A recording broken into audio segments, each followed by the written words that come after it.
Greetings, salutations, welcome everyone to yet another Creative Outlet podcast.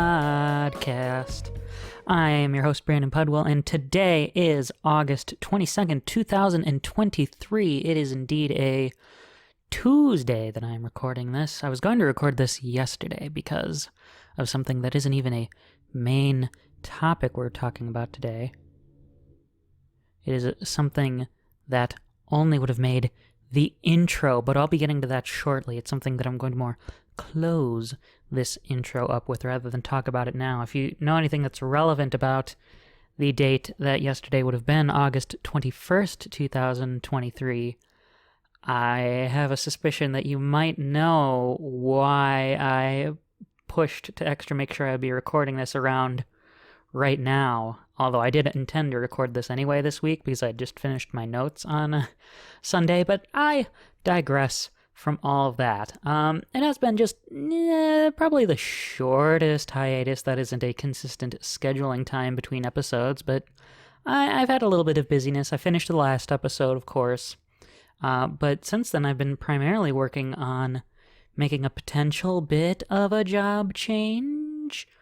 I don't have any confirmation yet, so I don't really want to go too terribly deep into anything regarding it, but suffice it to say, I'm doing a little bit of work on improving my work situation a little bit. It is not entirely changing jobs. It isn't even entirely changing businesses with which I work at. It is making a change within the company for myself, a different role within the business, so to speak. And as you can imagine, anything that will get me money is something that is going to take precedence over this. But I've also been making sure to do some things that get me some fun in the meantime. Of course, a week after I came back from my trip, I had to pick up Pikmin 4, and I beat that in 10 days or so, which is probably the fastest I've beaten a game ever since, when I first got it, I mean.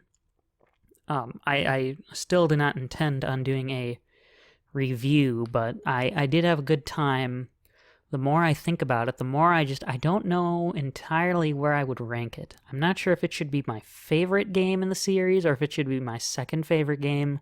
I'm fairly confident it won't be in the bottom half, in the 3 or 4 spot, but I'm not fully sure where I rate Pikmin 4 because I liked it a lot, but I also, upon finishing it, have felt kind of a sense of emptiness. Because even with Pikmin 3, I felt some real deep, this was great, and I really wanted to keep playing. Of course, in that case, more to experience the side modes, but those are directly built into Pikmin 4, so I don't know, it's just in a weird place. I guess I'll just say I played it a little bit more after finishing it, as far as going for certain pieces for 100% completion. And even then, I do have true completion. The file is considered complete, but I mean going for platinums in certain areas is what I was focusing on. But I haven't really felt, after I got to a certain point in that I really wanted to go back and continue doing that. So, again, tough to say. I really liked it a lot in the moment, but I just haven't felt a deep desire to return to it. Beyond that, as far as games have gone, I have finished 7 games in the matter of 3 weeks, which is the most number of games that I've ever finished at once, except now that I explained to you why that is, that's probably not going to sound as impressive as the number just raw sounds, because 6 of those were in another item that I actually had waiting for me in my mailbox when I got back from my trip, which was in late December. In fact, it might have even been December 31st, now that I think about it. I continued adding to my limited run games addiction, and purchased a physical copy of the Humongous Classic Collection, which is actually full of very small games, not very humongous games. It's called that because they're all games that were developed and published originally by Humongous Entertainment. And if anybody else has grown up with those point-and-click adventure games, they are classics. They have 4 prominent series, Putt-Putt, Freddy Fish, Pajama Sam, and Spy Fox. And when I was a child, I only ever experienced games in 2 of those series. I'd never played a Freddy Fish game or a Pajama Sam game, which is a tad interesting because a lot of people I have found when they really love those games, it is Sam that is their favorite. But I don't know, I kind of find Sam to be in the middle for me personally. But then again, I have a tough time right now ranking where I'd put all the series, and it's really tough for some of them like Freddy Fish, seeing as I've only played 1 of the games, and there are 5 games in that series. But either way, 6 of the 6 of the games I finished in the last 3 weeks are those games, and those range from like 45 minutes to an hour, so it really didn't take a lot of time to finish those, but I did finish them all. And you could really argue I haven't truly finished all of them because some of the games in there only have one path, and that is the path that you will always experience upon playing the game. I know the first game I played, and one of the ones that I actually grew up with that's within the collection, Putt-Putt Saves the Zoo, is like that, but then the game that would have followed that, because I played them in order of difficulty and just in general order of series. So I did both Putt-Putts, then Freddy, then Sam, then Spy Fox. And the game that followed that, Putt-Putt Travels Through Time, has all kinds of different paths. So because it's about trying to find 4 different items that Putt-Putt lost in a time portal. I know, what a jump from saving a zoo, right?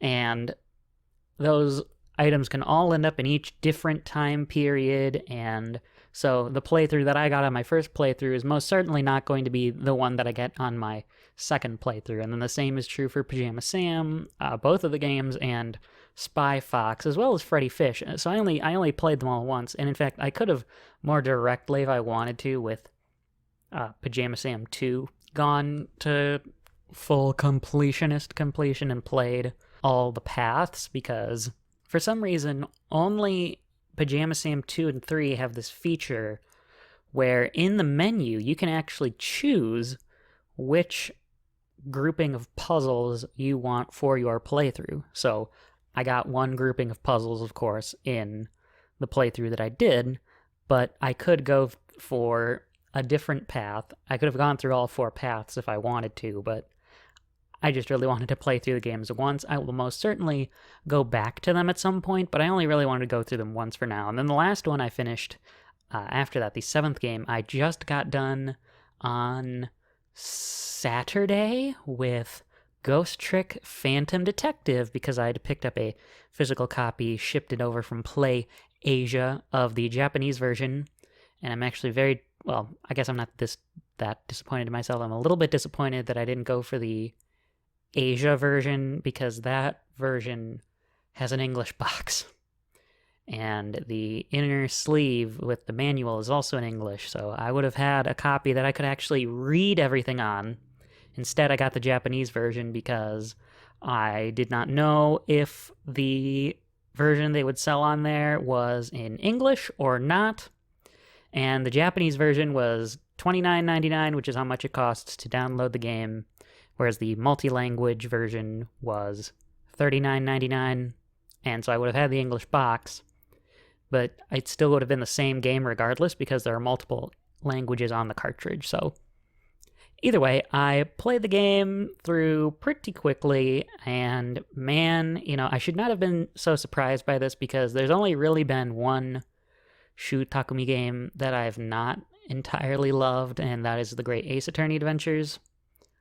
All the other ones have been phenomenal. I love the first Ace Attorney. Justice for All is probably the closest one to being my least favorite that isn't the Great Ace Attorney Adventures.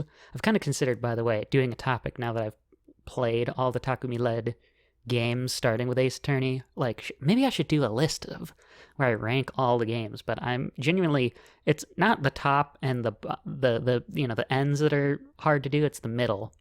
But I digress.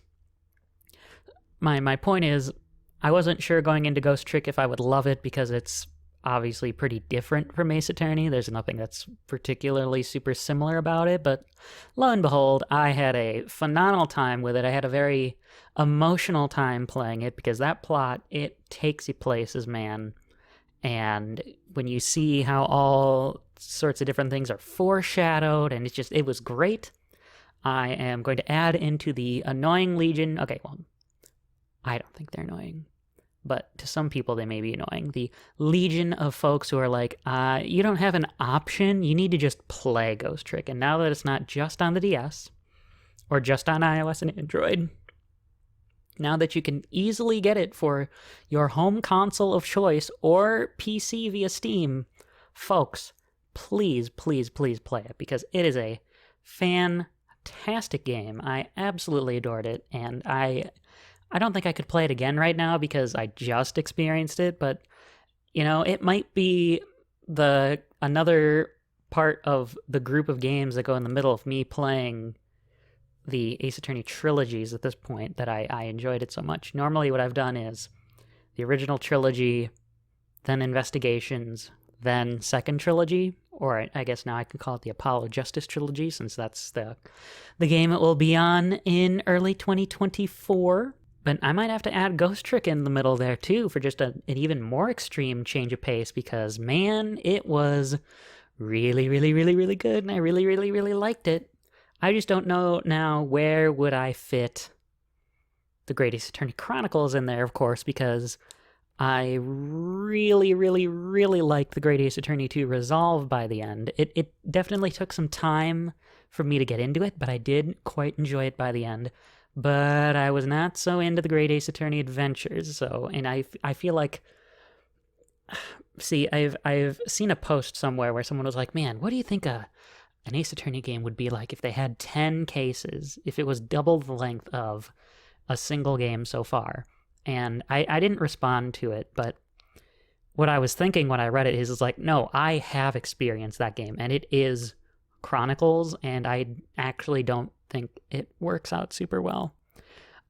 Because once I finished Adventures, I felt very empty in that I didn't feel like I'd really finished enough because it didn't seem like it concluded very much. But by the time I finished Resolve, everything, well, had a resolution by the end. So I certainly felt more that way. But that's what's been going on for me. As far as the quick news, the reason why I was initially going to record this yesterday, and then, it just had to be the time that I decided to start. The folks at the apartment had the landscapers coming through to mow the lawn, which meant there's a lot of lawnmower noises in the background, and I wasn't having it, so I decided to take a pause, and I was going to come back to it, except I instead fell asleep because I am a tired man.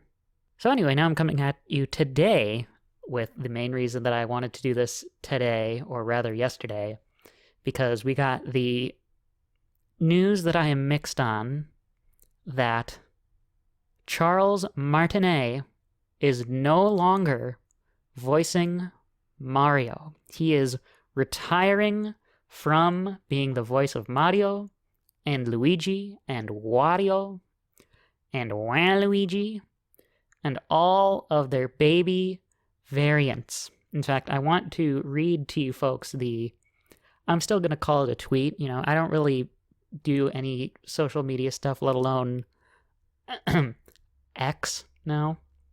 But it will forever always be Twitter. And in fact, the website is still twitter.com. So you know what? Sorry, Elon, it's going to be Twitter.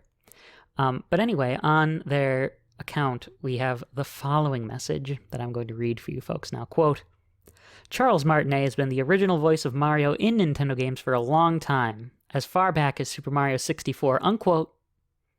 Technically that's wrong, because he has been voicing Mario since 1994 with Mario Teaches Typing 2, but I guess they don't want to acknowledge the very few PC Mario games that exist, and also that also means that Charles Martinet has only voiced Mario for 29 years. Oh, if I had been him, I would have really pushed to get through 2024, just to get through 30 years. But I digress.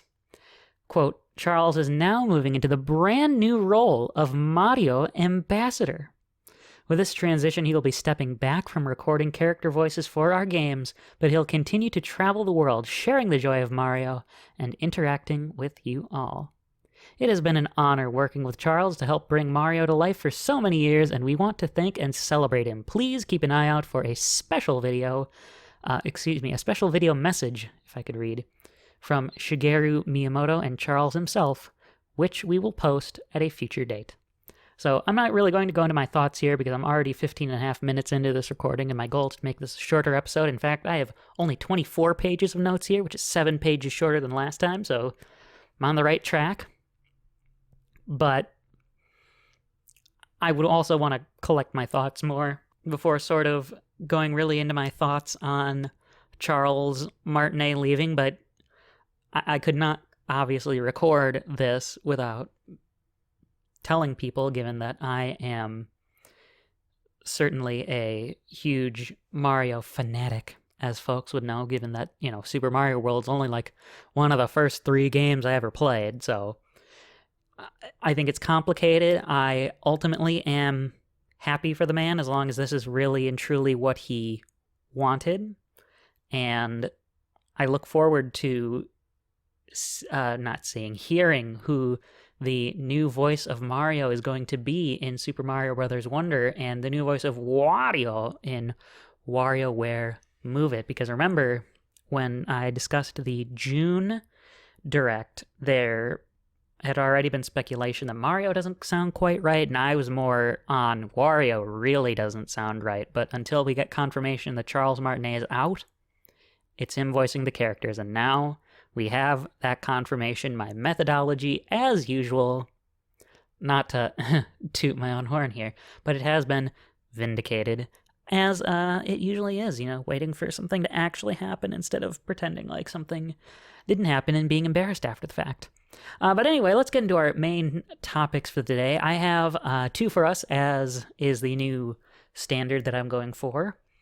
I have a follow-up on a topic that I covered in episode 26, because it seems Dolphin's Steam release is officially canceled, and there's a video that was uploaded at this point probably about a month ago. I've been planning these notes for a while, but I've just been, like I said, busy on other stuff, and kind of like, I spend a lot of my time after I'm done working split between, do I want to play games, do I want to exercise, because I need to lose weight, and I've been not doing so great at that lately, so I need to do more of that, but I digress from that.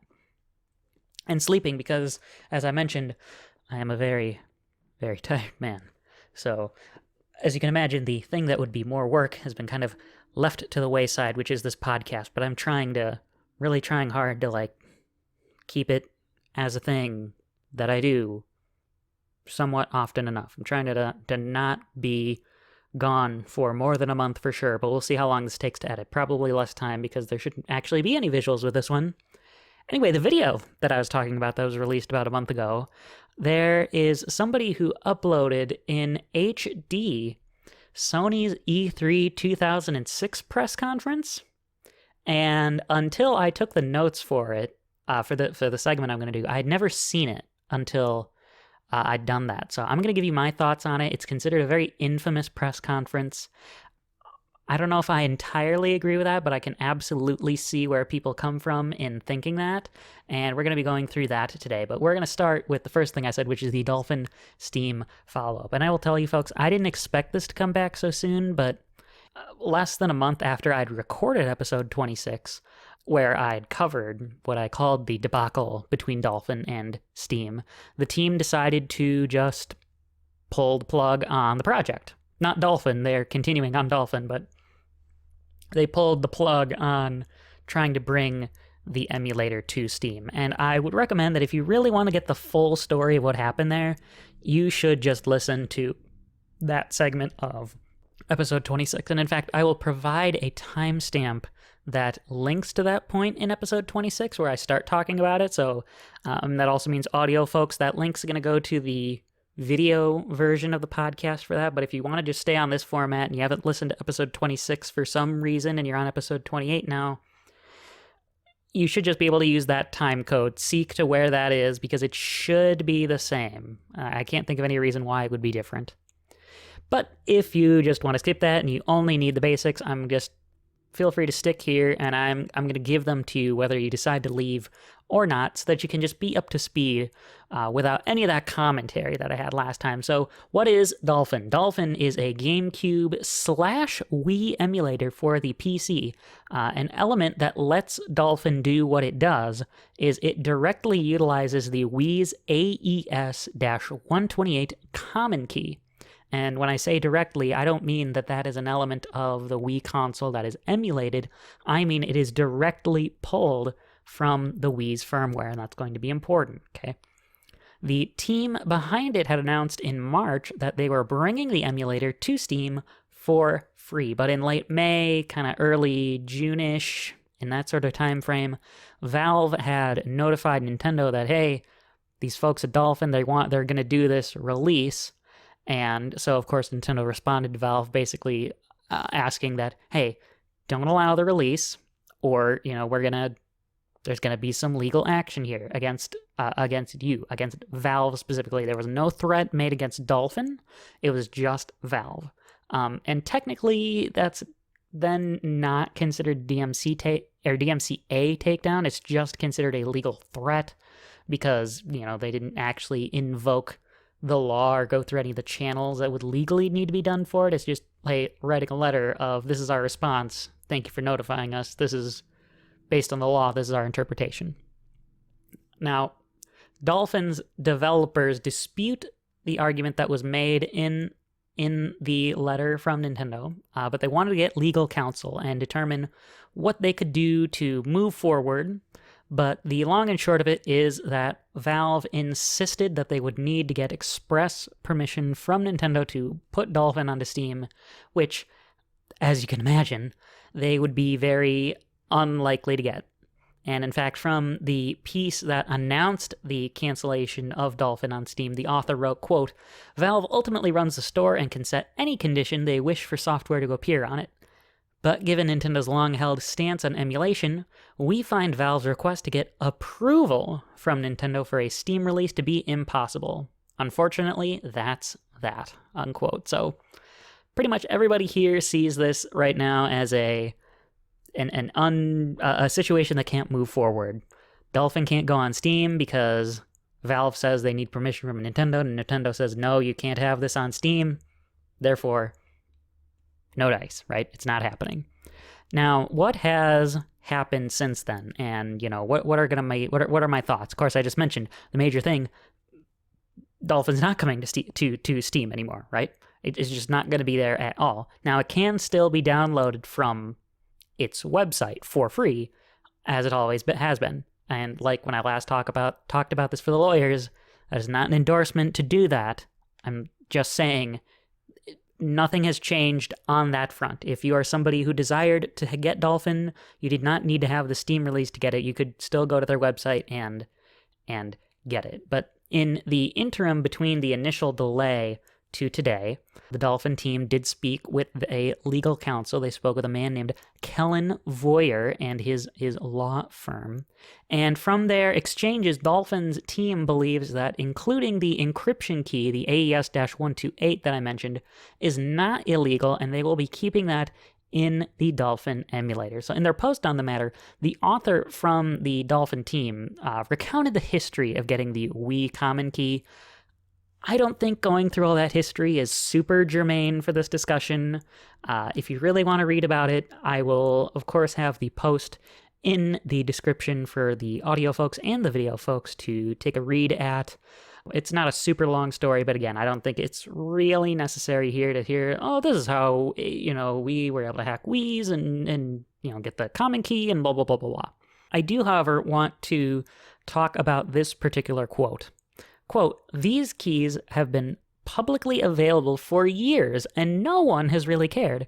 U.S. law regarding this has not changed, yet a lot of armchair lawyers have come out talking about how foolish we were to ship the Wii common key, unquote. And first off, I feel very publicly called out because I'm one of those armchair lawyers from last time. I mean, I doubt they specifically had me in their head, but lo and behold, I am among that group of people who, I mean, I really wasn't trying to be an armchair lawyer. I was really more trying to sort of journalistically analyze the situation, report on what was there, and tell you folks, given that this is a podcast and not just, I'm not saying this is official Pudwill News Report hour here. I'm not just trying to give you what it is. I'm trying to give you my commentary on it as well. But on that quote, right? That quote where he's like, the keys are available, no one cared, the law hasn't changed since 2006, but a lot of people thought we were foolish. I think that argument is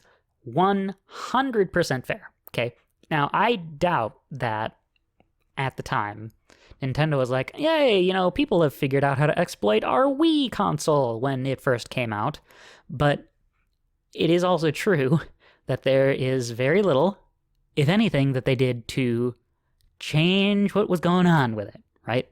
If they didn't bother enforcing their copyrights in 2007 while they were making new games for the Wii, like Super Mario Galaxy, for example, why should they care now when they're not making games for the Wii, let alone the GameCube anymore?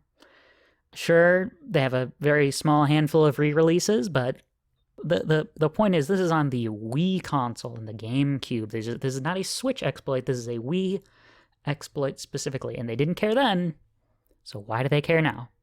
Especially because, for the most part, outside of those few re-releases that I've got in my head, Skyward Sword HD, Super Mario 3D All-Stars, they aren't making money off of GameCube and Wii games.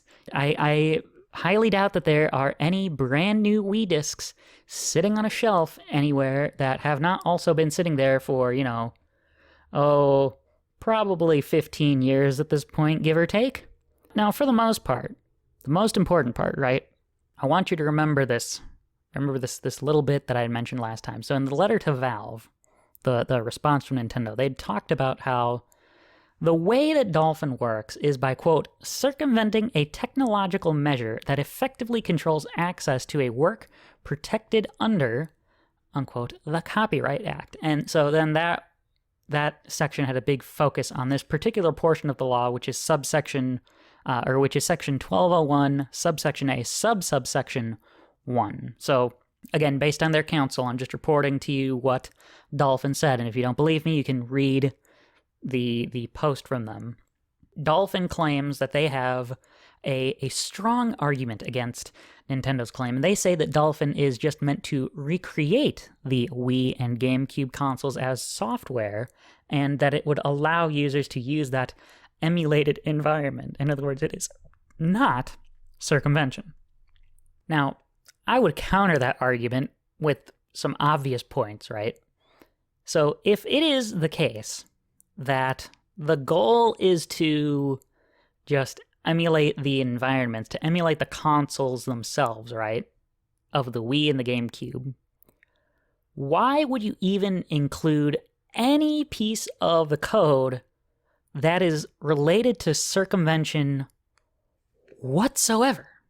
To me, it comes off as very strange if you're trying to convince me that your purpose in doing this is just to, basically show that we can recreate this console through software, that you would include something that isn't really necessary just to recreate the console, that it's only necessary to allow its software to be played on it. Now, to be fair, of course, I mean, why else would you want to see an emulated console other than to use its software, right?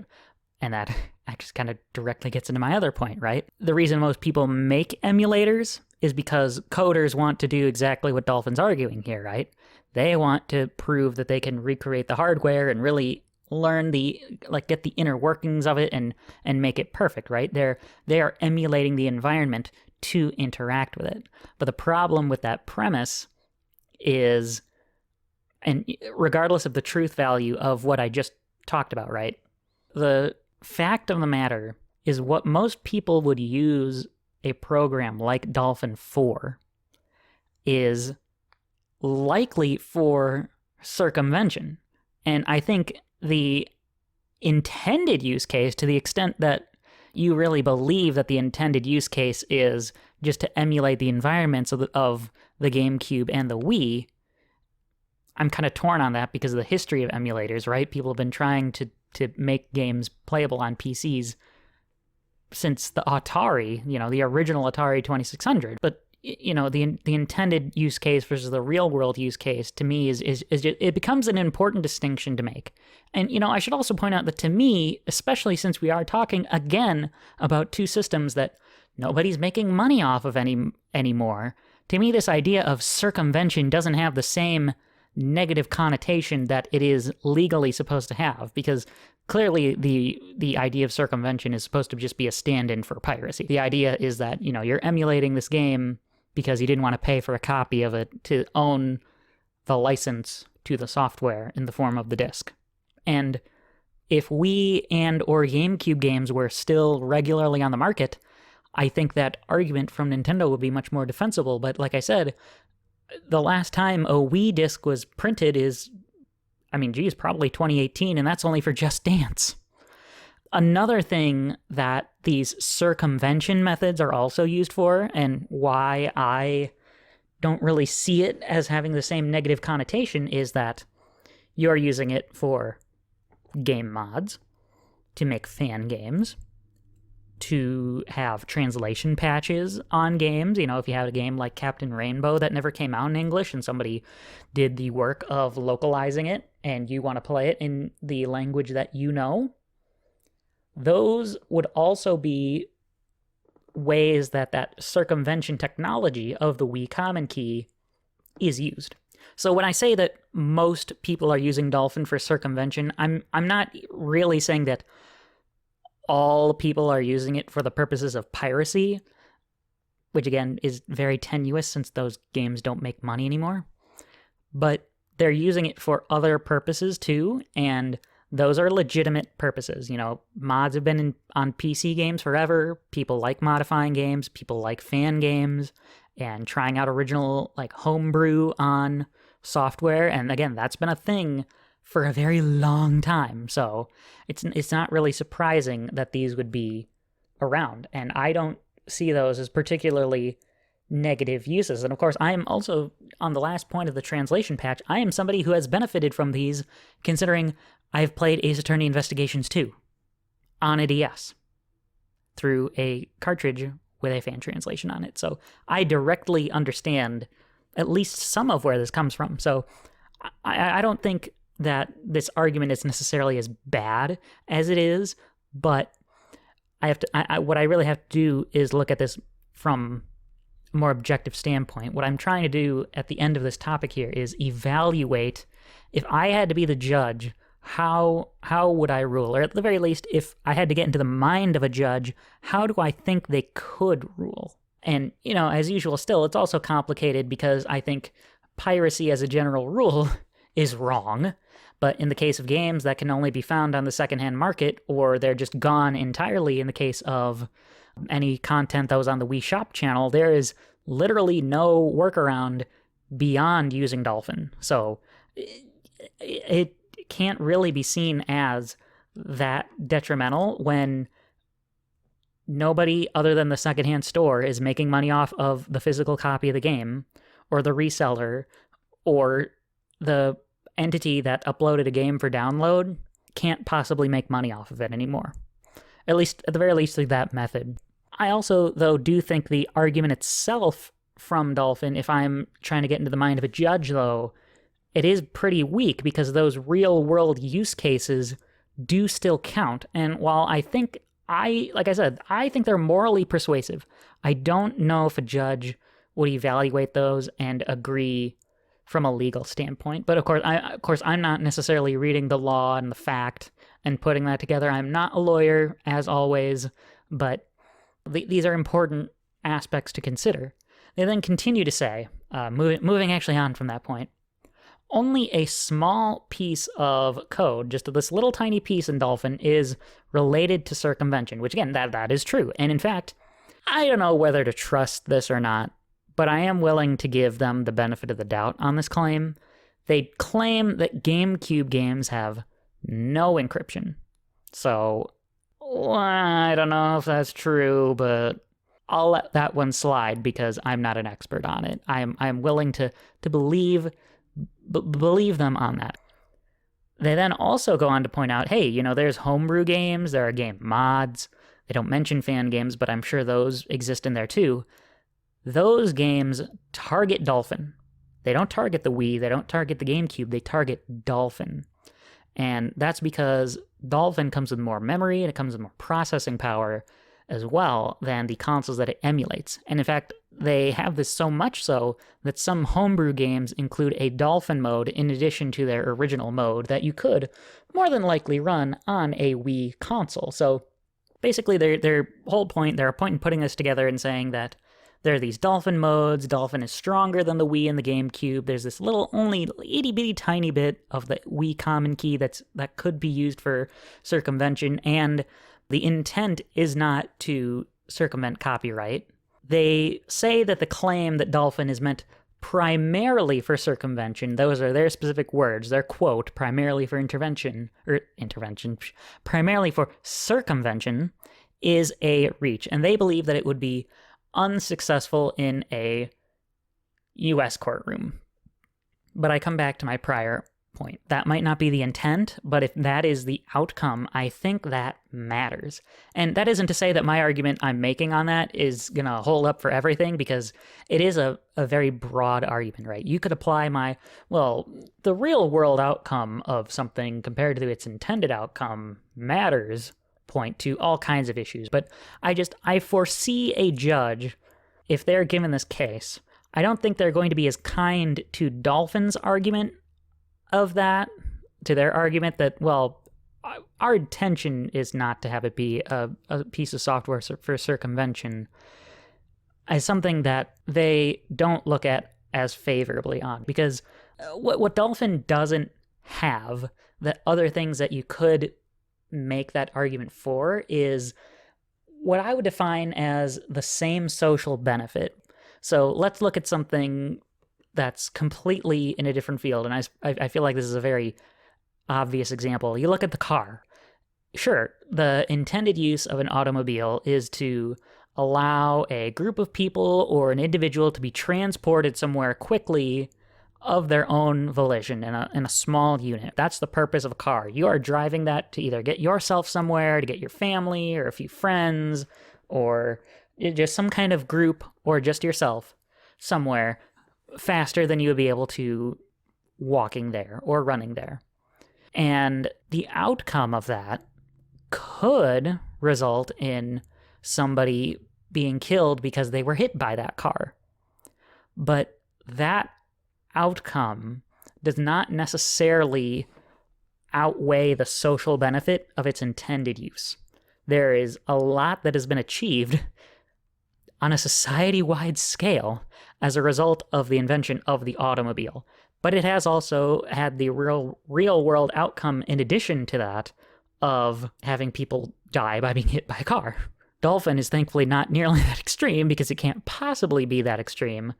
But if I am a judge, and I'm presented with the intended use case is to make through software the Wii and GameCube hardware, and circumvention's only a little tiny bit of it, but I see that most people are using it to emulate games, I could see them being more persuaded by the real-world outcome. I don't think it's a crazy belief to see as a possibility.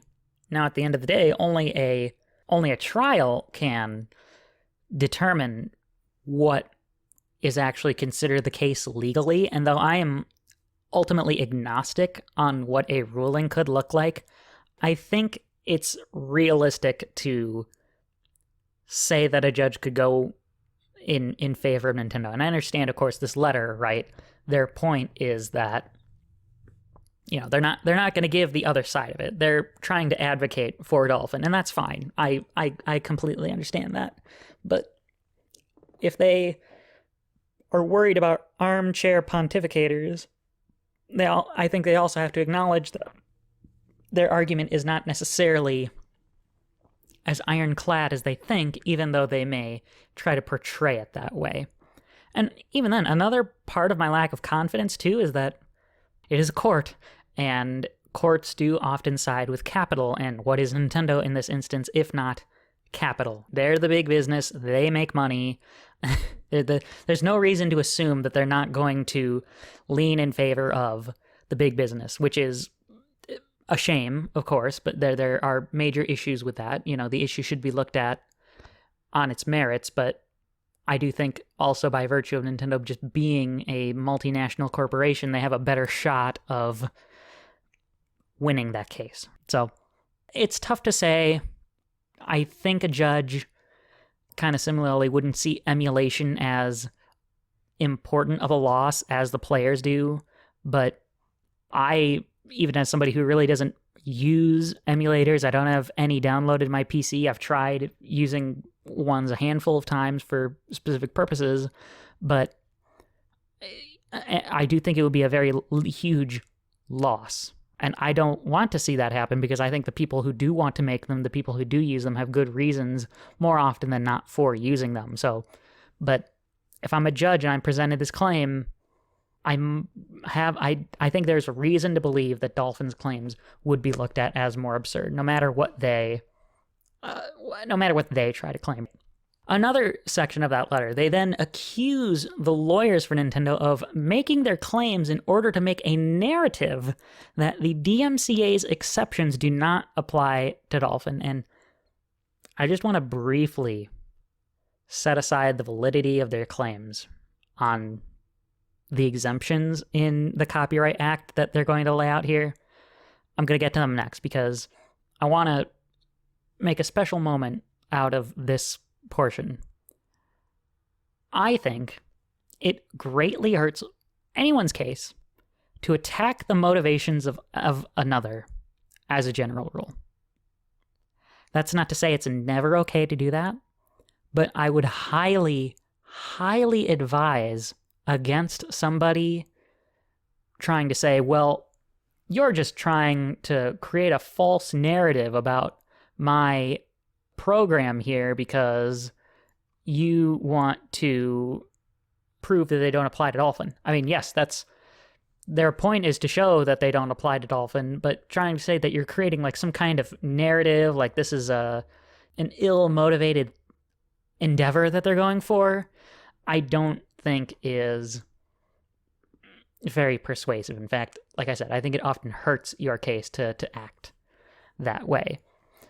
Again, not that you can never do that. I similarly saw a video recently on a completely different subject that's not germane to this at all, where I took the belief against it that the reason that the person made it is to delegitimize the subject matter.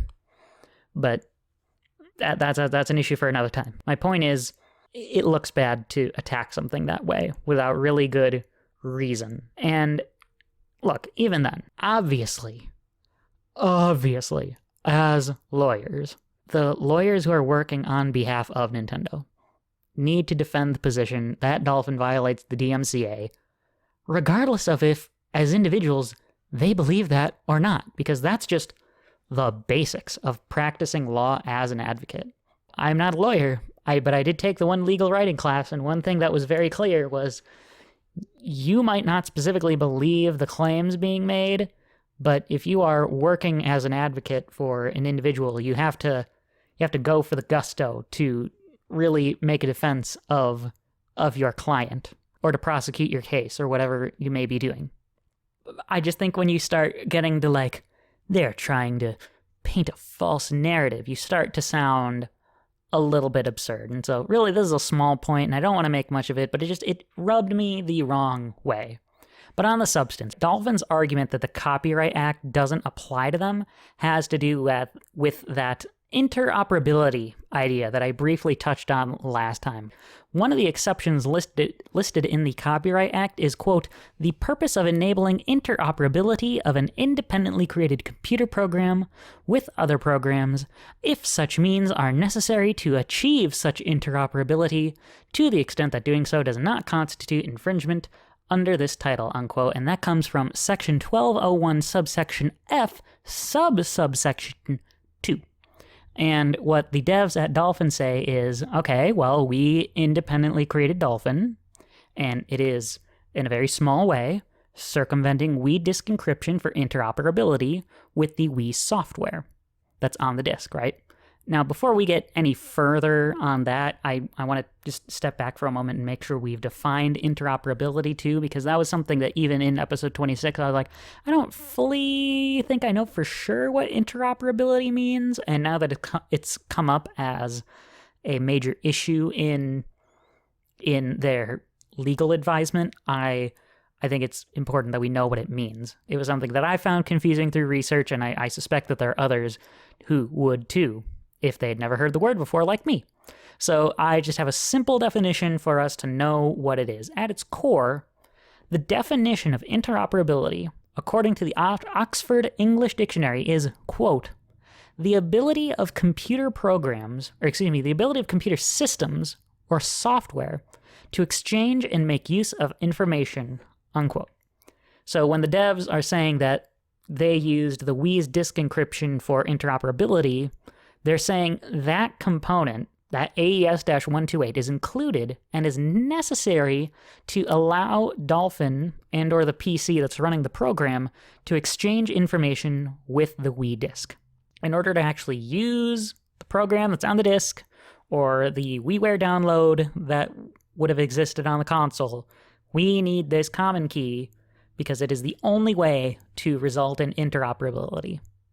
And now I do think the most damning point in Dolphin's favor, okay, so this is damning against Nintendo, actually comes in the next subsection of the law that states that, quote, the information acquired through acts permitted under paragraph 1 and the means permitted under paragraph 2 may be made available to others if the person referred to in paragraph 1 or 2, as the case may be, provides such information or means solely for the purpose of enabling interoperability of an independently created computer program with other programs, and to the extent that doing so does not constitute infringement under this title or violate applicable law other than this section, unquote.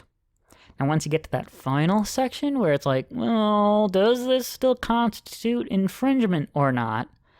That's the only part where I get kind of wary.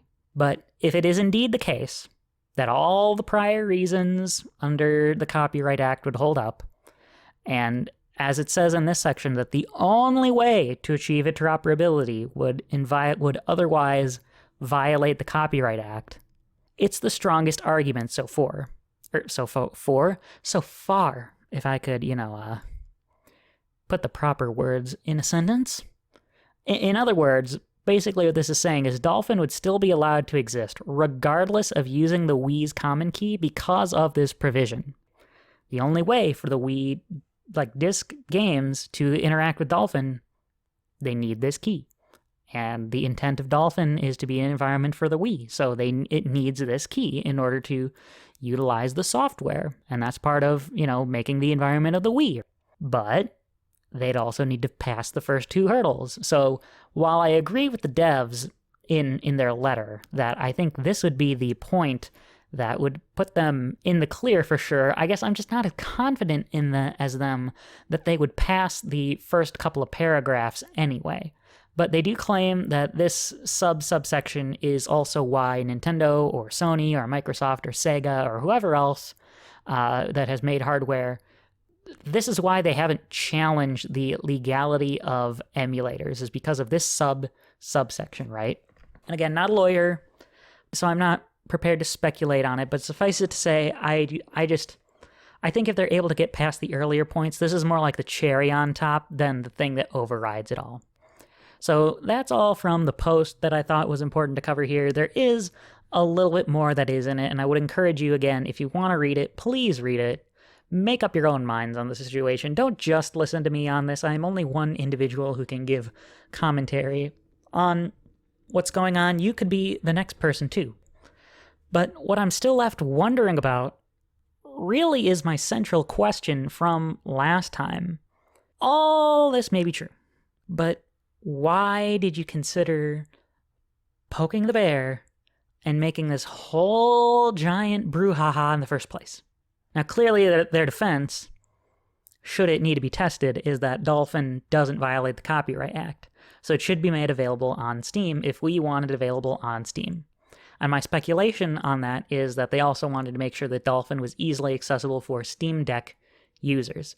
But why they wanted it on Steam never got clarified here. They were just like, hey, we are legally right to exist. And it's like, I never had any questions about your right to exist. I think you should be allowed to exist. And obviously you want to argue to Nintendo why you should be allowed to exist, and that's fine. But at the same time, I think it's important to clarify why you even wanted to be on Steam, why just being on your website is insufficient.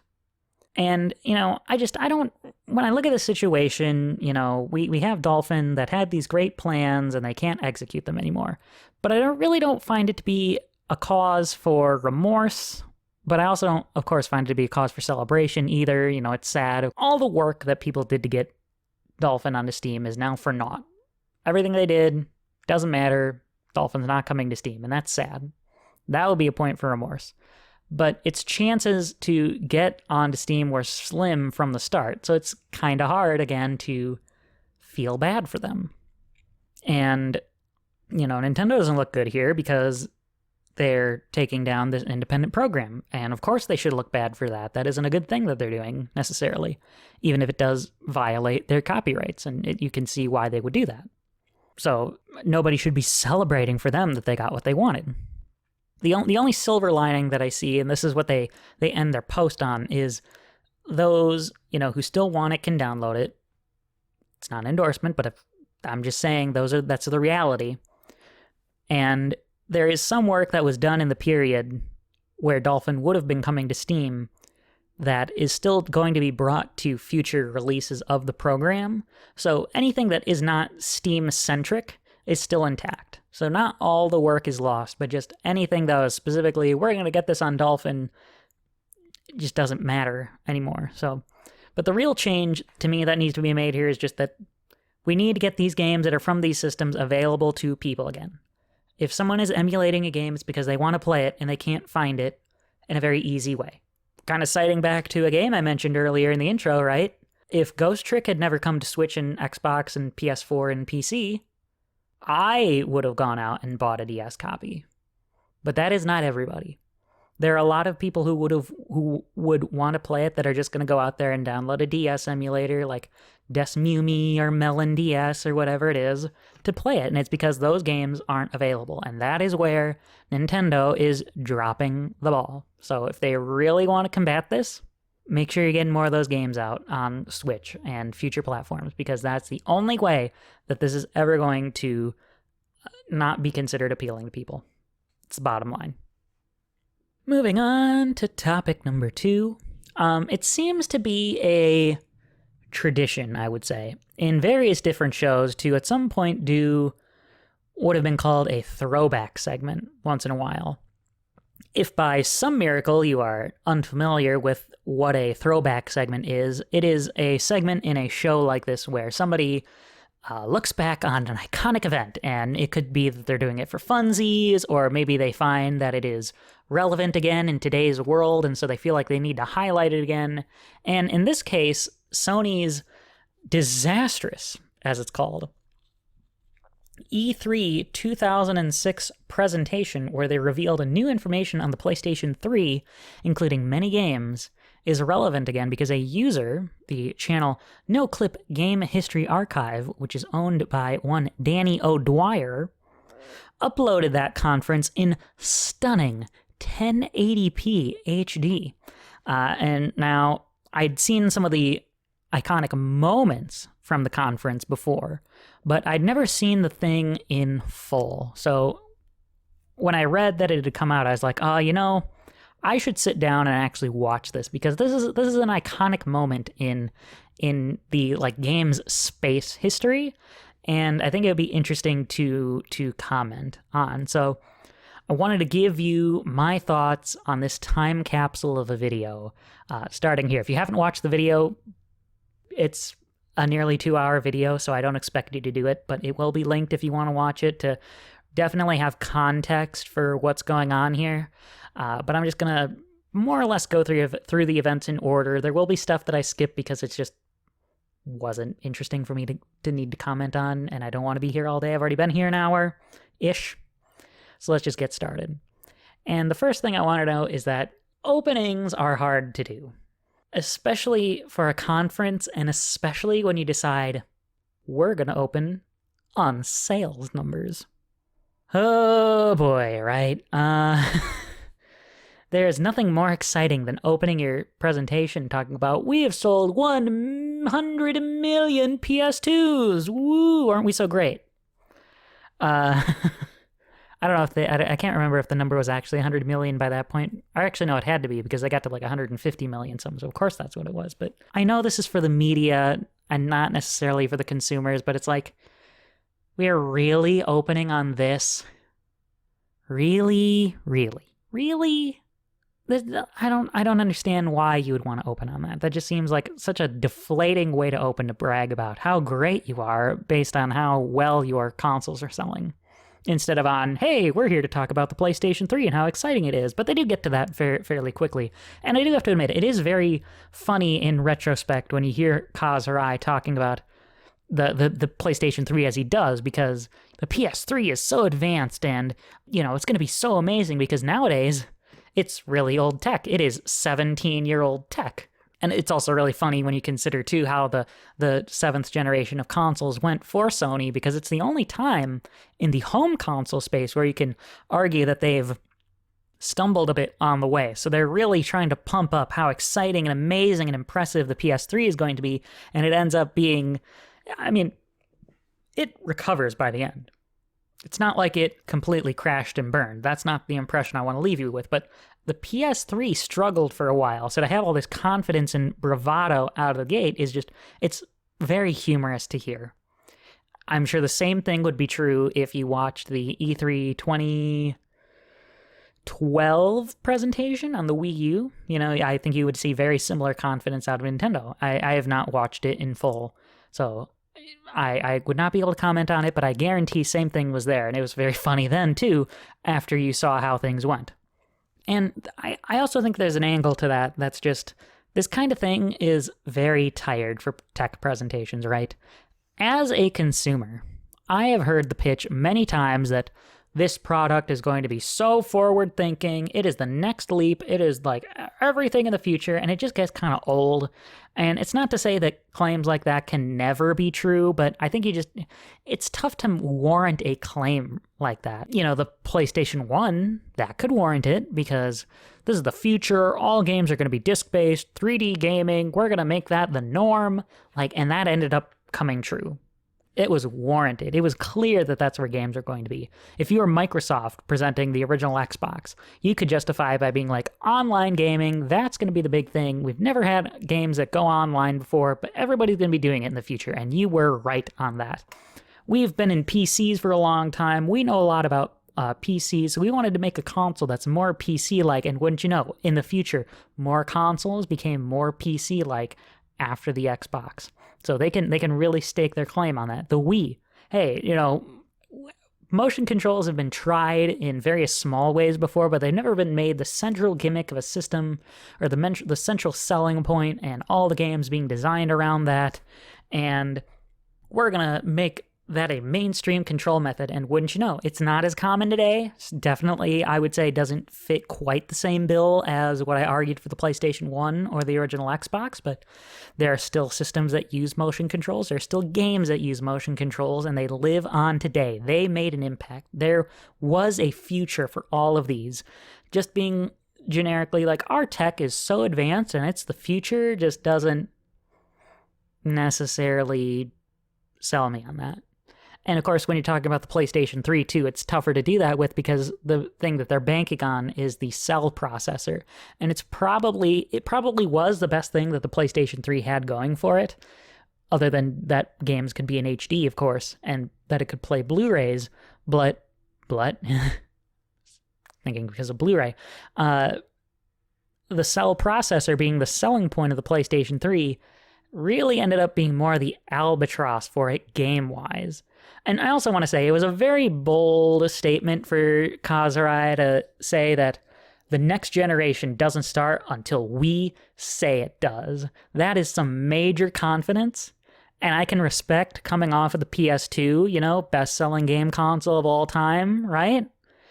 After coming off of the PS1, which also sold really well, I can see why Sony would have that confidence to say it, but you really gotta meet something like that, and it's not clear that the PS3 necessarily did that until maybe toward the end. It really justified itself. But during its run, initially, those claims did not look so good at the moment. I also want to mention, too, I am so glad that these types of conferences don't really exist anymore. I am sad that there is no physical E3 type gathering where there are demos on a show floor for people to all get together and play. I like that there was a sort of Christmas in June for gaming, but I don't miss the presentations. I've realized after watching this that, man, I don't know if we really needed conferences like this anymore, because you're dedicating 5 minutes to just the PS2 sales data. And this thing's still going to go on for another hour and 50 some odd minutes. And like I said, sure, conferences like these, especially when you're talking as early as 2006, were really more meant for the media than they were meant for anyone else. But that's the kind of information that should only be talked about during shareholder conferences. And this thing is going to go on and on and on and on. And don't worry, I'll be talking about that again, because I could not get that thought out of my head, and I had more notes on the point that the thing went on and on and on and on. Correct me if I'm wrong here, too. I'm just going to keep belaboring this point on the sales numbers, too, because I think it's really indicative of how early this is and how unnecessary it really is in E3 presentation. I have never done a segment here that is how amazing the latest Switch sales numbers are, because that does not matter to consumers.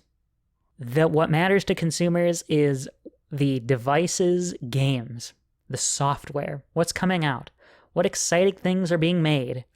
That's what I care about. That's what we as consumers care about. Is it cool that the Switch has sold 120 million some odd units? Yes.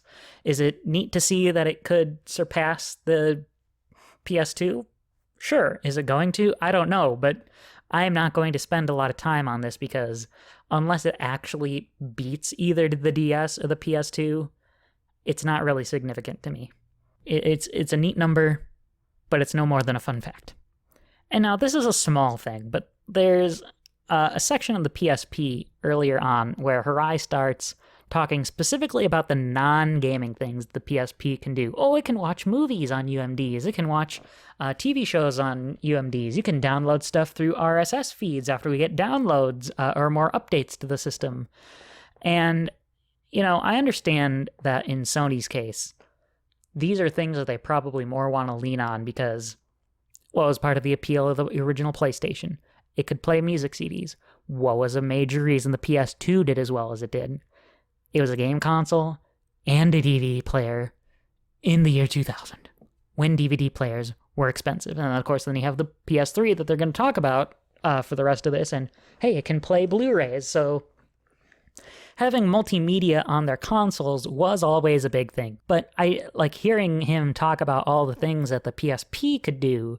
It just really struck me how even as early as 2006, you had console makers who are trying to tout, well, we have gaming devices, but they do non-gaming stuff.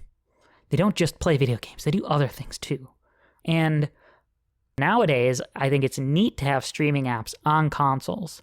But my perception is that those sorts of things are actually becoming more and more of an afterthought. And part of that is just thanks to how cheap streaming boxes are, how cheap a Roku is, how cheap a Chromecast is, an Apple TV device. And then, of course, you have smart TVs that just have that stuff built in. And though I would probably list this as a very small aspect, I also think that the Xbox One's emphasis on its non-gaming applications just helped further push that when it comes to game consoles, people come to them for the games first and foremost. Remember, what was the thing at the Xbox One reveal that just kept being talked about? TV, TV, TV, TV, TV, TV, TV. All the things you can do with TV on the Xbox One, not all the interesting video games you can play on it. for your game console. So I think that just kind of hastened that demise. It's not to say that it's bad to have non-gaming applications on your game platform, but they're a little more ancillary now. Maybe I'm not in the right circles to notice it anymore, but like I can't remember the last time I saw somebody lament that Netflix is not on the Switch. There probably are people out there that do lament that, and Netflix should have an app on the Switch, but it doesn't seem to disappoint anymore in 2023 because consoles are made for gaming, and these non-gaming applications are ubiquitous elsewhere. Yet, again, as early as 2006, people were still trying to do the whole, well, you can use your game console for other stuff kind of shtick, and that just doesn't apply anymore. Also, remember when the fact that consoles could get updates was a new thing? I just found it really weird, again, watching this in 2023, to hear Kaz or I talking about, like, here's all the new exciting functionality that the PlayStation Portable is going to get through firmware updates. Because in 2023, firmware updates are a dime a dozen. They happen all over all the time. And it's also very ironic that it would happen in this PlayStation presentation, the one that's the E3, right before the PS3 launched, because that console was notorious for needing constant updates. And yet here's Kaz or I on stage talking about, like, look at updates. They're so exciting. Here's all the, I mean, sure, it's really more about here are the amazing functions that the PSP is going to get. But you could not update consoles, or at least you could not easily update consoles prior to systems like the PSP and the PS3. So it's just, that's why this is a throwback, man. That would not be something that's considered super exciting today. People would be like, well, yeah, I mean, of course my console's going to get an update. That's why it's connected to the internet, right? And I'm sure, too, that when he was going through the list, he was highlighting the more exciting updates, but I tell you, I would love it if more updates actually did come with big functionality improvements instead of just security updates, because he kept talking about, like, we're going to add RSS, and you can download video and download podcasts and download all this really neat stuff to your PSP through our future firmware updates. You're going to have a camera, and you're going to have a GPS. Granted, you'll need the peripherals through those, but you'll have that functionality if you have them, and security updates are necessary. But I like my updates to add new stuff, too. And console updates don't come with those new additions anymore. I miss having an update where every time I could have some kind of new, okay, well, probably never actually has ever happened every time, but I want more new additions. Yeah, and all those features, right? I mentioned a camera, I mentioned a GPS, I mentioned the ability to download podcasts, like this one. All of those functions that were on the PSP, those are just commonplace smartphone functions now. So it's very clear to see, even in 2006, what the future was going to be. It just wasn't going to happen through the PSP. It was going to happen through your cell phone. And to me, it just kind of makes it all the more interesting then that you had the DS beat out the PSP as a device, because the DS could not do any of those things that the PSP could do. And now, even with smartphones, that you are able to do all that and then some, you still have people in 2023 that want dedicated handheld gaming devices like the Switch or the Steam Deck, and there'll even be some that want Project Q. Somehow, some way, despite the insistence on trying to get everything into one device, separate, independent, handheld game hardware has lived on, and I find that so interesting. I mean, I like it because I like handhelds, but I'm not sure what has allowed that to proliferate. A small point, Kaz or I mentioned that the PS3 would support so many media formats, including PS2 games, and I love this because anyone who wants a PS3 right now that can play PS2 games. I am one of those people, just because I think it would be neat, although really, I don't think this is what I would necessarily go for in reality. They can attest to the fact that trying to find a PS3 that can play PS2 games is not very easy. There are methods around all of these, right? Like emulation, to kind of circle back around to the first main topic of this episode, but as far as I'm concerned, if you want to play all generations of PlayStation, then you need to have a PS2 so you can play PS1 and PS2 games. You need to have a PS3 just to play PS3 games, and then you need to have a PS5 because most PS3s don't have PS2 backwards compatibility. So unless you're able to find that one specific type of unit that has it, that Horizon's like, well, yeah, I mean, of course, PlayStation 3 is going to have PlayStation 2 backwards compatibility, and then it got dropped fairly early on. You're going to need a PS2. You're going to need a 2, you're going to need a 3, and then PS5s can play PS4 games. So you don't really have a need anymore for a PS4. But the PS4 can't play PS3 games, so then you need to have a PlayStation 3. You need to have a minimum of the 3 consoles if you want to play all the generations of those games. Granted, the fact that games from each of these generations can also be digitally downloaded onto the PS5 does complicate that point. So really, do you need a PS2 and a 3 and a 5 to play all the games? No. But if you want to actually be able to play all the games, as opposed to what just happens to be on the PlayStation Store today, yes, you do need those.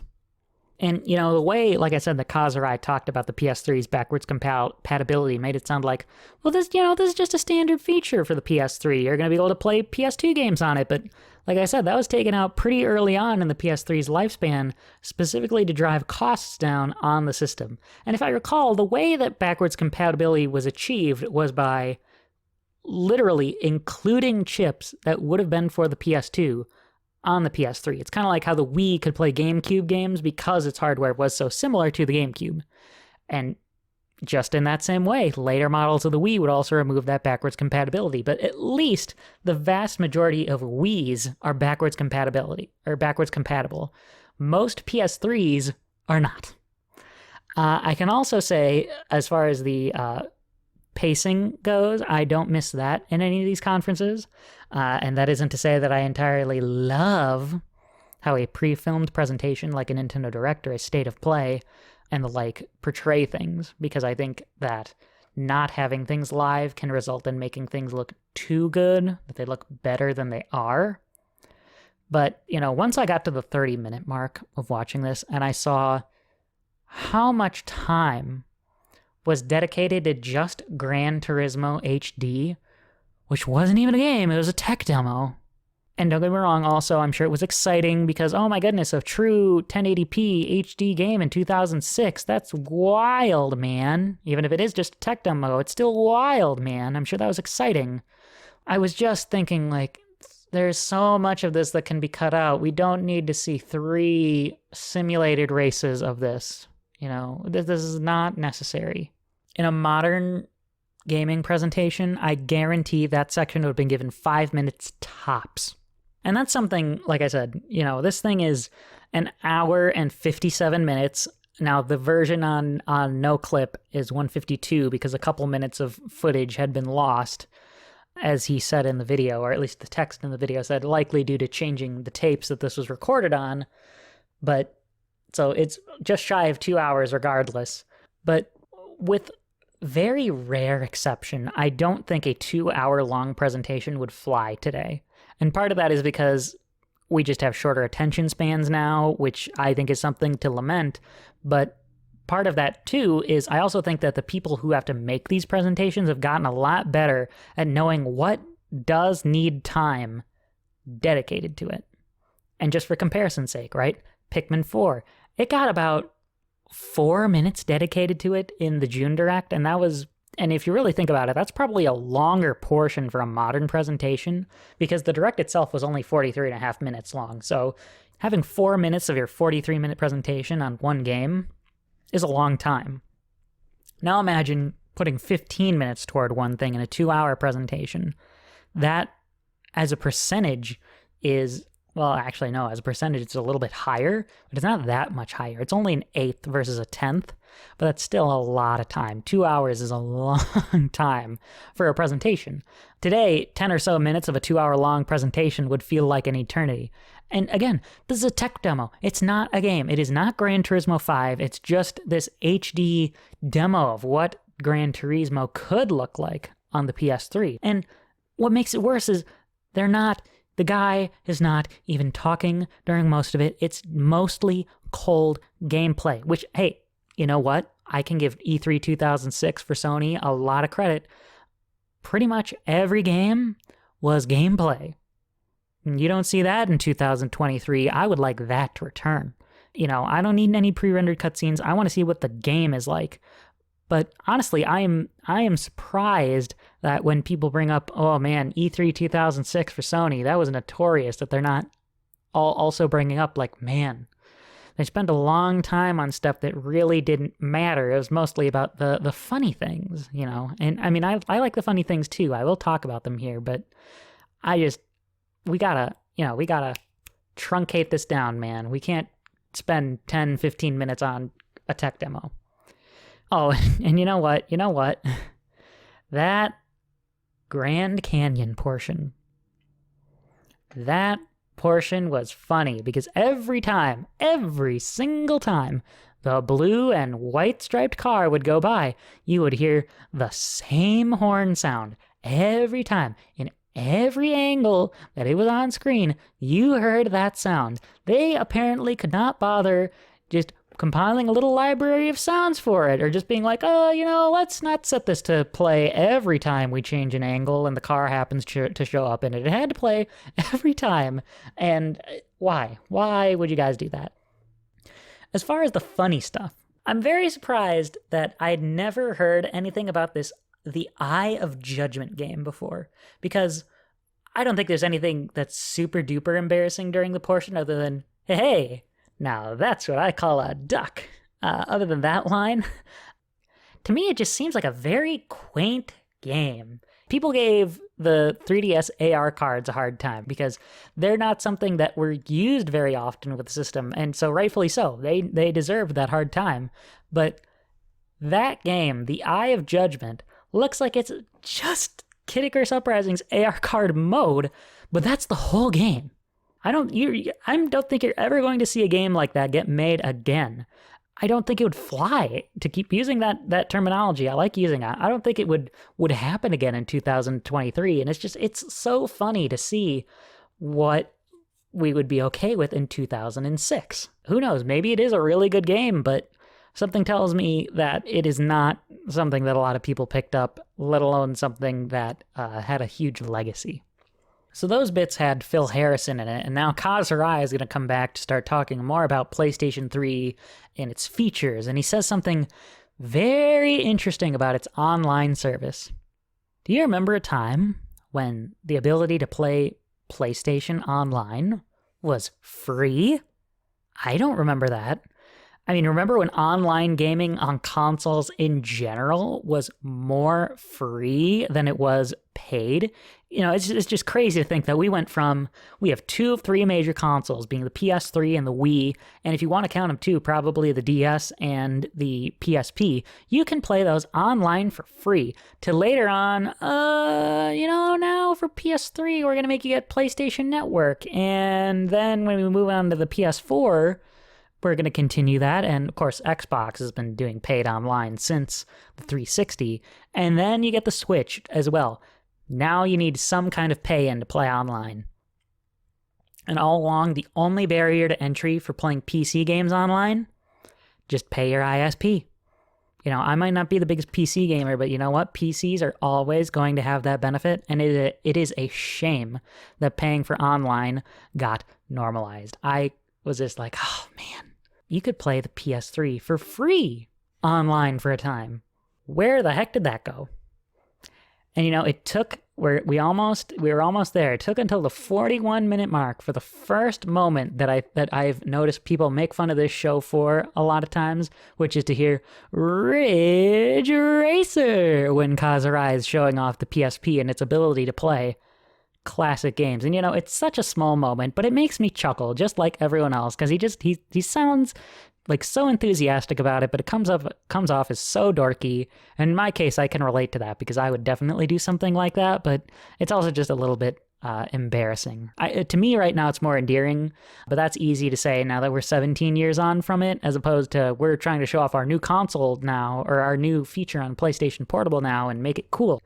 And also, can I just say how neat it is that the PSP could easily download and play original PlayStation games from the PlayStation Network at one point. Now, you can't do that anymore because you can't download anything for the PSP anymore, but there was a period where the PSP could download PlayStation 1 games.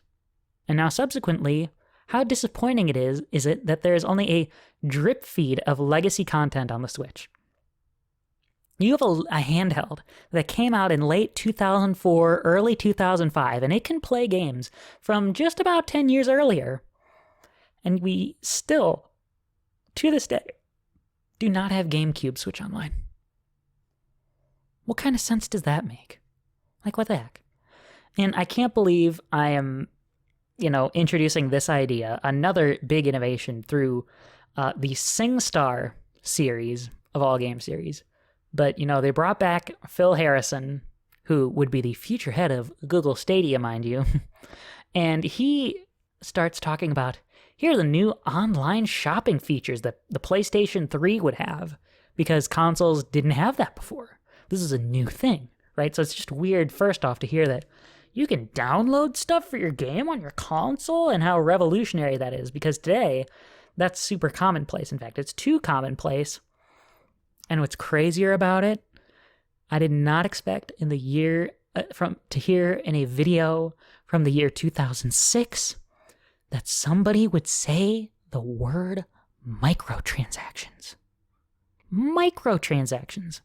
I hadn't heard that word until at least 6 years later. Now, granted, obviously, I was only 6 years old in 2006, but I did not think that the idea of microtransactions, and granted, they're not exactly how we think of them today, but they were thinking about this that early on. They were thinking about it in 2006, man. That's crazy. And, everybody watching it at the time, everybody at home watching it if they were watching it online after the fact, everybody in the theater watching this presentation, they did not know what scourge had just been unveiled to them at the time. But Phil Harrison is just talking about it so excitedly. And everybody else could be none the wiser. Like, well, yeah, sure, I guess it's better to pay $2 to get a new song that I want in SingStar, because then I don't have to buy a whole new game. But instead, no, microtransactions got turned into this huge, much larger thing. Okay, it's a much more evil thing, to be melodramatic here. Honestly, I think today, though, people would just be happier to hear that, the game is done and you can play it when you pick it up off the shelf and you don't have to download a darn thing. That would make people way happier today, but nope, in 2006, it was like the first glimpse at the destruction that we'd be met with today. And then just barely 15 minutes after we had our Ridge Racer line, the poor guy who demoed Genji 2. I don't think it ended up being named Genji 2, but there was called Genji 2. He delivers the iconic phrase of a giant enemy crab. And I don't think anybody would necessarily think the phrase giant enemy crab is so funny if they just hadn't set up how Genji 2, it's a game that's based on Japanese history, and we're going to reenact this battle here. And, here you can see the giant enemy crab. Like, what? Are you kidding me?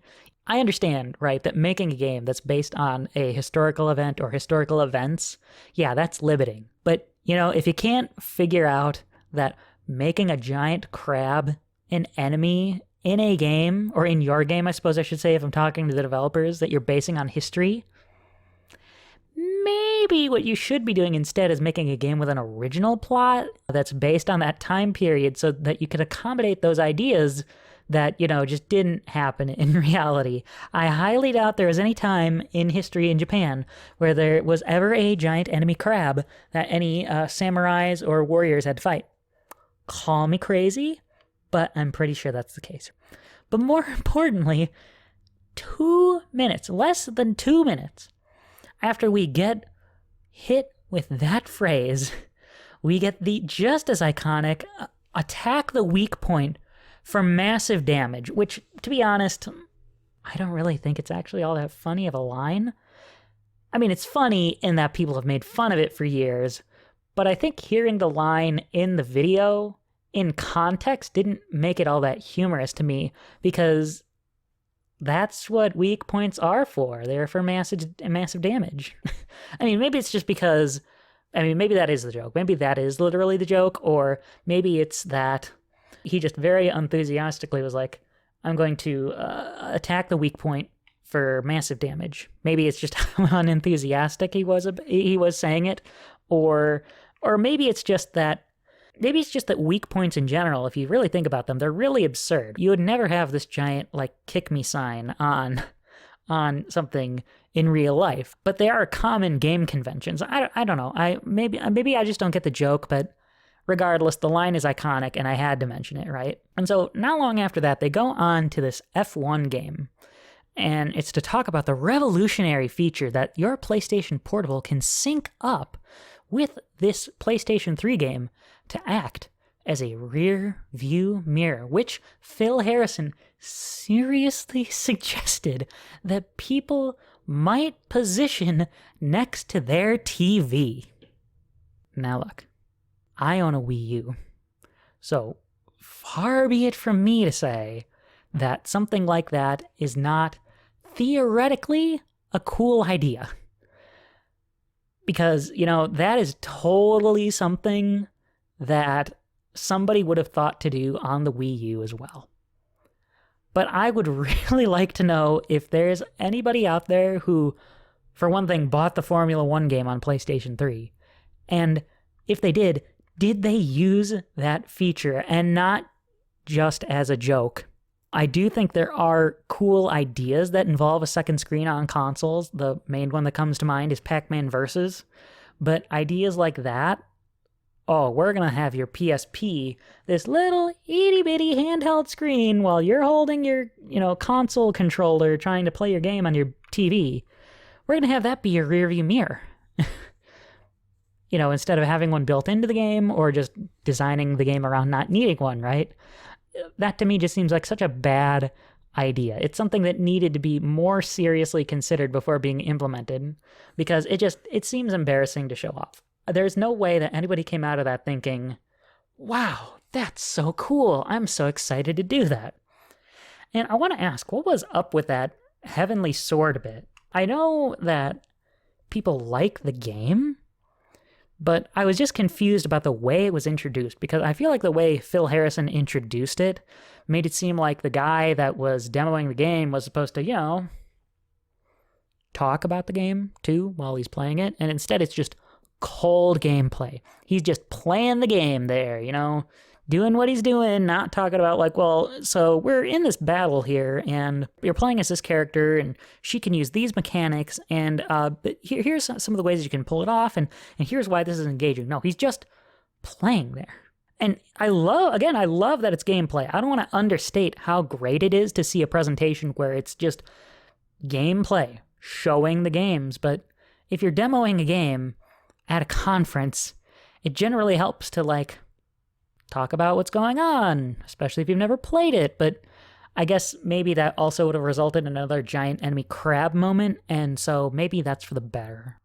And then at around the hour and 10-minute mark, after we just see a bunch of first-party games, some of which I want to point out never got released, we're just going to show off this early game that might or might not end up existing, right? There's a certain game that gets shown off, and it's one of the few that I would actually say from this presentation I consider very memorable, because up to this point, I could maybe think of 2 games that I'd heard of before it, but when we hit this one, we really hit it. So up to this point, not a lot of iconic PS3 games, but also, to be fair, how many iconic launch titles and early titles are there for systems? Yes, there are some. Actually, now that I think about it, there's probably more than I was initially thinking, but my point is they're not ubiquitous. It's not like every console has a launch title that is iconic and everybody remembers it years later. I think they're more the exception than the rule. But Phil Harrison just, casually, he's going through this list of trailers, first a sizzle reel and then a couple of individual ones, and he's just, showing off this game from like one of our iconic partners here, and he's just like, here it is. And so we get to see some of the first gameplay for an at the time unnamed game, the game from Naughty Dog at the show that would eventually become Uncharted. And it was really weird just seeing like, hey, here's what's going to end up being a super important game for the PS3 inside this presentation, where up to that point, geez, the only games that I'd probably heard of before watching this E3 was Lair, and that's because of how much Lair ended up hurting Factor 5 in the long run. And the only other one, and it didn't even get named in here, of course, but I just saw it and knew what it was, hey, here's the first Hot Shots Golf that's coming out on PS3. Like, beyond that, I couldn't tell you any of the other games that had gotten shown off. I couldn't even tell you if a lot of them ended up being finished or not. I guess you could count Gran Turismo 2, but they didn't, like I said, they didn't announce Gran Turismo 5 there. They did vaguely say, like, yeah, of course we're working on Gran Turismo for PS3, because, duh, of course they were. So but, since they just vaguely had this Gran Turismo HD thing going, I don't think I can count it. But beyond Lair, Hot Shots Golf, and Uncharted, I don't think I had heard of any of the other PS3 games up to that point. I'd vaguely heard of the game that followed it, which was Insomniac's Resistance Fall of Man. But beyond what Ted Price said about it in the video, I don't know anything about the game. But then they go on to the third-party games. And, I don't have tons to comment on here, but I do want to mention, for one thing, how weird it is in the sizzle reel to just have it open on the original Assassin's Creed. Because I don't think, again, anybody sitting there could have predicted that in 2006, that they were just casually looking at what would be Ubisoft's next software juggernaut. It just looked like any generic action game. When I looked at it, I became just more surprised at how popular Assassin's Creed ended up being, how much it took off, because on its initial reveal, I mean, I guess to be fair, it probably wasn't revealed there, but in the context of that video, to me, it just kind of looked like, oh, this is a generic action game. Sure, it's about an assassin, which might not have been done before, but it doesn't look like anything that's super duper different. But then there were games in the sizzle reel that I think people were looking forward to that were just a part of it, right? You had Ridge Racer 7, you had Tekken 6, you had Virtua Fighter 5. That's just a few of them. Granted, like I said earlier, I would not have wanted the presentation to just continue going on and on and on and on. So I guess putting them in a sizzle reel is smarter because you're cutting down on the length of the presentation. But I also don't think Sony really understood what people would care to see, because clearly the smarter thing to do is what they followed that with, which is, we're going to give EA time to show off their yearly sports titles for 2006. We're not going to give time to Namco, or I guess it would be Namco Bandai at the time, to show off, a fighting game series that people have associated with our console as early as the first entry. I'm talking about Tekken. And that's not, I'm not pointing this out to denigrate the folks that work on sports games at EA, but, I'm just saying, if I am somebody at the PlayStation conference, I think strategically somebody planning it should have the wherewithal to go, we need to show off the games that evoke PlayStation. Whatever EA sports game is going to come out in 2006, it's going to sell millions of copies just by existing. It does not need 3 minutes dedicated to just one of the games, and 8 minutes overall to the 3 EA Sports games at E3. I'm going to focus on this a little bit, momentarily, because it does get kind of remedied, but the last thing I want to mention from the sizzle reel, I could not get out of this without also mentioning that Sonic the Hedgehog, Sonic 06, was in it, and it's crazy looking at it because the video in the sizzle reel makes the game look like it would be a good game.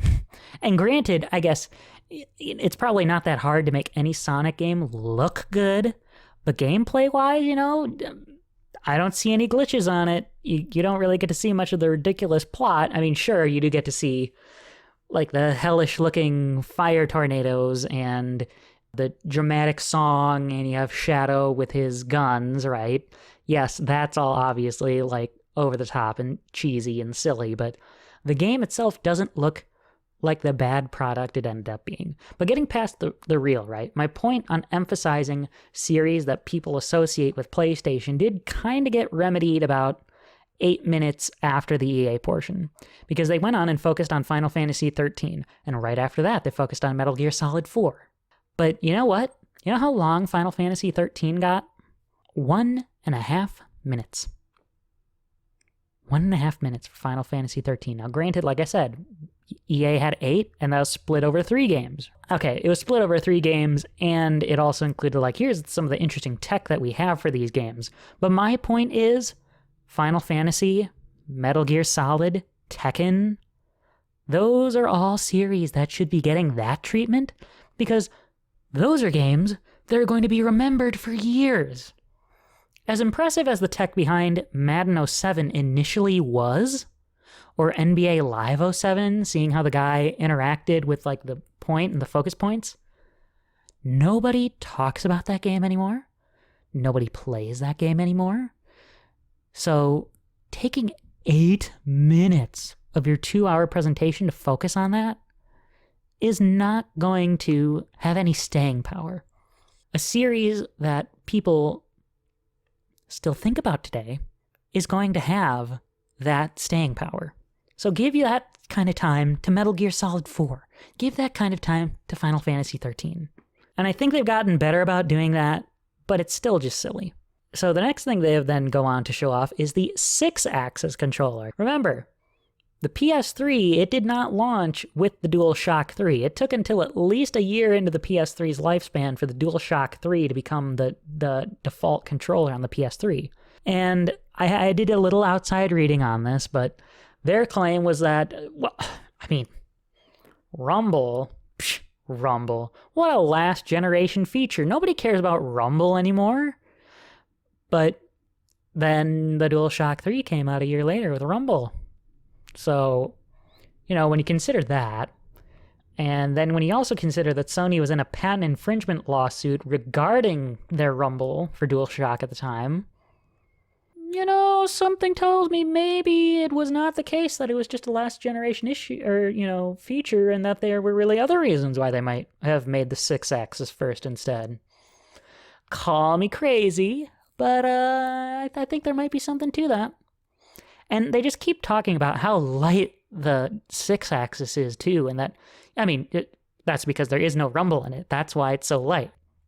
And they're talking about it like, well, it's so light, as if that's a selling point, and they just keep mentioning it. And it's so funny looking back on. Well, it was funny looking at it in the moment too, I'm sure, because everybody's smart enough to know that you guys would have made the DualShock 3 if you weren't in this lawsuit. You guys totally would have made the DualShock 3 right now if you weren't in this lawsuit, but you're not doing it because you're too proud to admit why you're doing what you're doing. And so it's just funny. Also on that section, to get to the more positive stuff, I do think it was pretty neat that they did have Ken Kutaragi, the so-called father of the PlayStation. He came out for it, but I do think his presence was kind of squandered because that's all he came out for, and I think it would have been better if he had, you know, come out initially, like at the start, to talk about, here's the PlayStation 3 console and the legacy it has with the rest of the PlayStation systems that I've been a part of.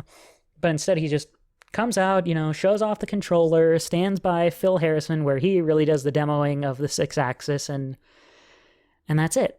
So his presence was fun, but squandered because Phil Harrison did all the important stuff.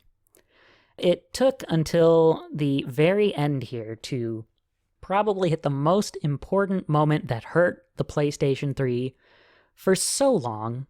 Now, it recovered from this, absolutely.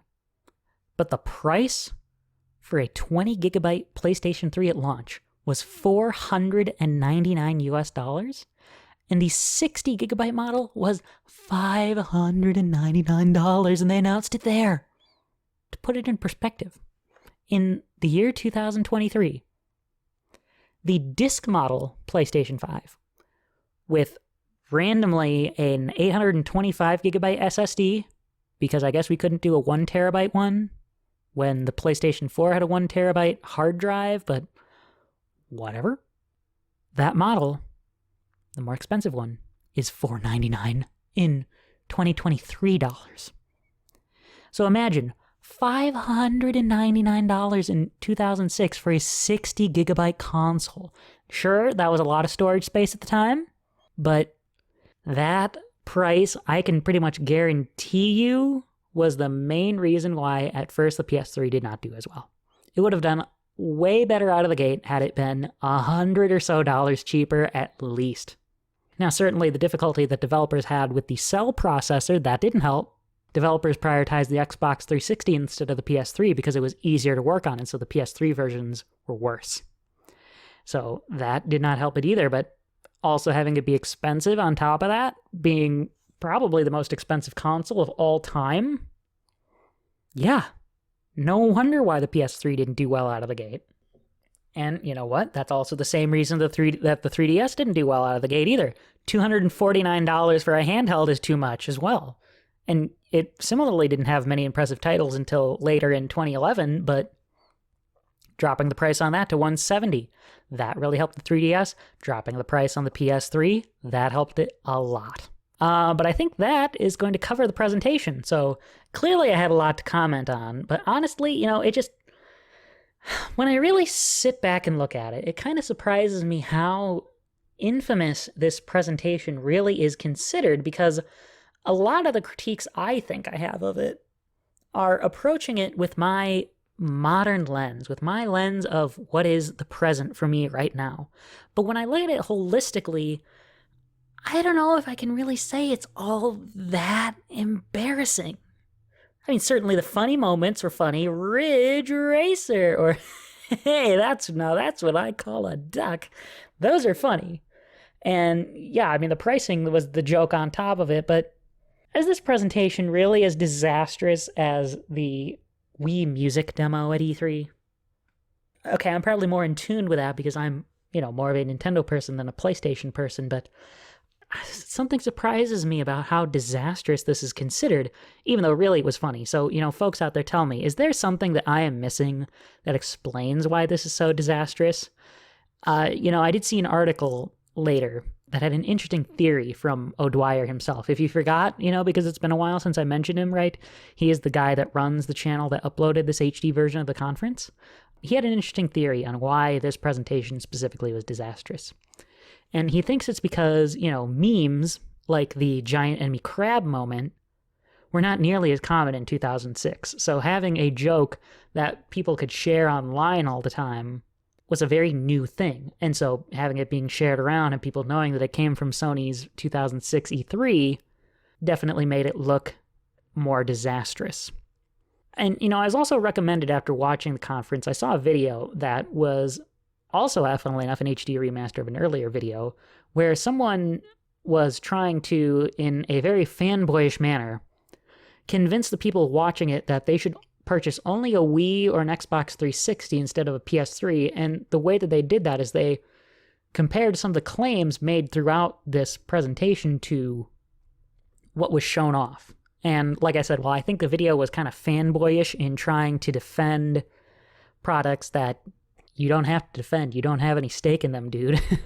Seeing the bold claims, seeing the next generation starts when we say it does, and comparing it to the boring footage of something like Africa or of the Gran Turismo with the car horn honking every time the blue and white car comes on screen. To me, I can kind of see, yeah, when you put it like that, it does come off as much more disastrous. But, to me, what really is more infamous, what it more illustrates, is that the games at E3 2006, not all of them, but just some of them, definitely a lot of the first-party ones, just did not create the hype for the PS3 outside of some clear winners. And maybe that, too, would have helped the PS3 if also the price had been a lot better. I really, really think that was the death knell. But that is everything on that. It was really fun doing this throwback, getting to look at this video and reflect on it 17 years after the fact. But that's all I have to say for today, folks. Please do any kind of engagement that you might want to do.